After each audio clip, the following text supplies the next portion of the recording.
Well, Tesla has officially announced that there will be a new battery factory built in Shanghai. This increases Tesla's exposure to China. This is something that I've thought that Tesla should do for quite a while. I've been promoting this. I even went on a Yahoo Finance interview and promoted build more in China. I've tweeted at Elon Musk, build more in China. And one of the reasons I've been a big proponent of building more in China is because I believe that the Chinese Communist Party wants more capitalism, and they want to incentivize manufacturing, just as Apple and other companies are trying to leave China. I think China is trying to make up for their COVID lockdowns, their saber rattling, and some of the extremeness of what we've seen in China.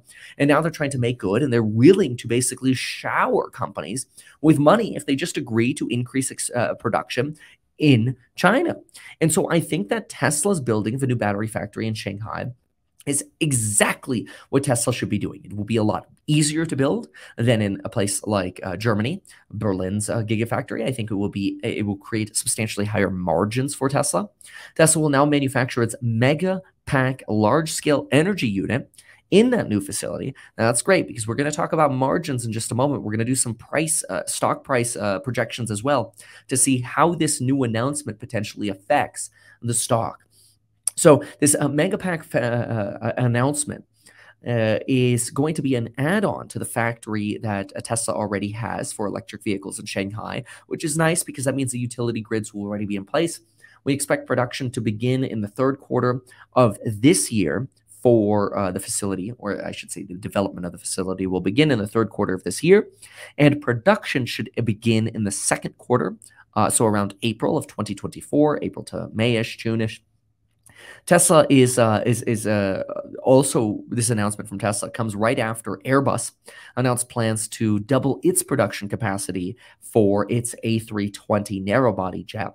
And this new manufacturing project really gives sort of some clarity over, hey, companies are still willing to manufacture in China even after the whole spy balloon disaster and everything.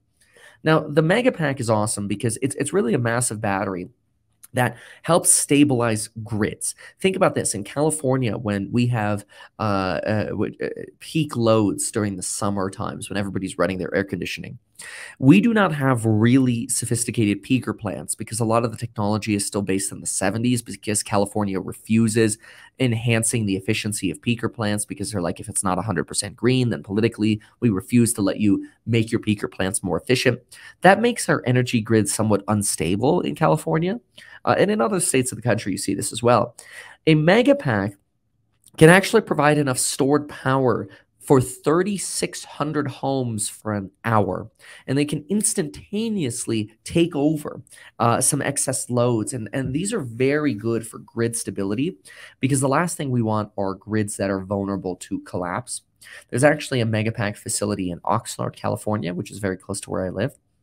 The new Megapack facility will initially produce around 10,000 Megapacks per year. Now, that's pretty incredible because, Megapack is kind of a little bit on the pricey side. Megapacks right now have about a 2-year wait time, which is crazy. These Megapacks, they start at somewhere around $1.5 million for a single Megapack. In some cases now, larger Megapacks have been increased in price to about $2.5 million. So I think the easiest thing to do is probably just go with about a $2 million price per Megapack. So think about that for a moment.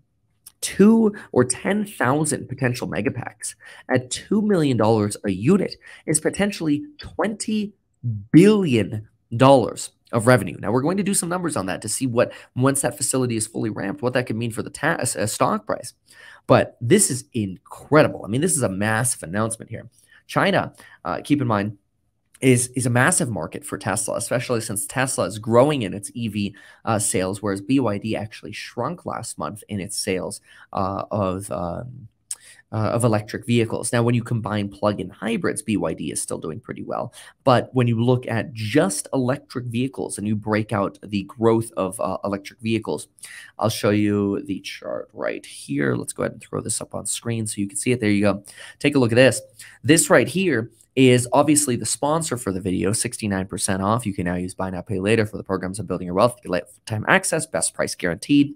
Learn everything I know about fundamental analysis, whether it's in real estate, business, LLCs, liability, insurances, real estate, building wealth in any way possible. Keep that in mind and get that best price by going to meetkevin.com. At meetkevin.com, you can also see my affiliate links and my actively managed ETF, as well as other information. So what do we have here? We have BYD electric vehicle sales declining 19.6% in the fourth quarter of 2022 versus a 4.3% growth fourth quarter to first quarter for Tesla. This is brought to you on Twitter here by Berlin Energy. And the China EV Post, that is the source for this. I have not further verified this information, but it seems consistent with the sales of the companies.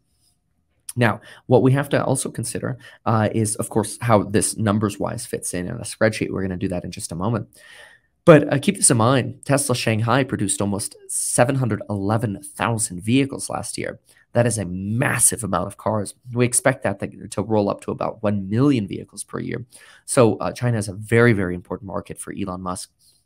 Tesla receives about 22% of all of its sales from China. So do not count out China. And just the other day, actually yesterday, we posted a video talking about how you can actually get very good exposure to China and the growth of China via stocks like Starbucks, NVIDIA, AMD, Tesla, to a lesser extent now NVIDIA and AMD because of the chips bans, some of the advanced chip bans. They're still selling chips to China. Okay, now let's go ahead and look at a spreadsheet and try to understand what $20 billion could actually look like. First, in order to do that, we have to understand the margins that we're looking at. We're going to have to do a little bit of predicting here because we expect the margins to improve. But if we go ahead and throw up on screen now, this is the last earnings report for Tesla. What we're going to see here is that the energy generation sales have grown to about, let's go ahead and highlight that in sort of a light lime green color here. Energy sales have grown to about $1.3 billion, and energy generation costs are sitting at about $1.1 billion. That right now creates a margin of a mere 12%, which is about half of the autos margin. Now, what I'd like to do is assume that once Giga Shanghai is fully ramped for Megapacks in the new expanded facility, I believe that Giga Shanghai could help boost these margins to about 20%. In other words, nearing the numbers once we get to more of an economies of scale, nearing the numbers of vehicle production. So that's my belief. Now, let's go jump into how that would look in a spreadsheet. So let's pull up the spreadsheet here. There we go. Keep in mind that this video is being produced with the help of StreamYard. You can go to metkevin.com/StreamYard to learn more about this amazing live streaming software. It's actually all browser-based, so you don't even have to download anything. You can get a free trial and test it out for yourself. Go to metkevin.com/StreamYard to learn more. Phenomenal. I use it to record and edit my videos on some occasions, especially when I'm traveling. Take a look at this. So this right here is a projection for 2025. And generally what I've done is I've kept energy revenue very low. And I've purposely kept energy revenue very low because I like using energy revenue as sort of more of an icing on the cake tool. But if we go ahead and if we 10x the potential energy revenue by 2025, when we think that Megapacks could be fully built out, well, actually, let's look at the pricing before we do that. But remember, 10,000 Megapacks at $2 million a piece would actually bring us to $20 billion for energy revenue. That does not even include home storage or solar panels. So we're going to have to consider that in just a moment as well. But let's leave this unchanged for just a moment. Let's leave Tesla vehicle sales margin at 22% for vehicles. We could actually probably bump that to about 25% by 2025. Let's go to 25% margin by 2025. I actually, on energy, had this at 18%. We'll just go ahead and leave that there for a moment, even though right now on energy, they're only at 13%. So what do we get? In this example that we're using here, with these margins, we get a future using a 30% EPS growth rate, 1.6 times for the PEG ratio. We're looking at about a $600 price target for Tesla, right? That's what some of these optimistic numbers. Now, we can shave these down in just a moment. But what I'd like to do is I want to know the difference of if we blow up that energy segment. So even if you think this number should be half as high, even if you think it should be $300, how much does energy affect Tesla stock? Well, let's go over here.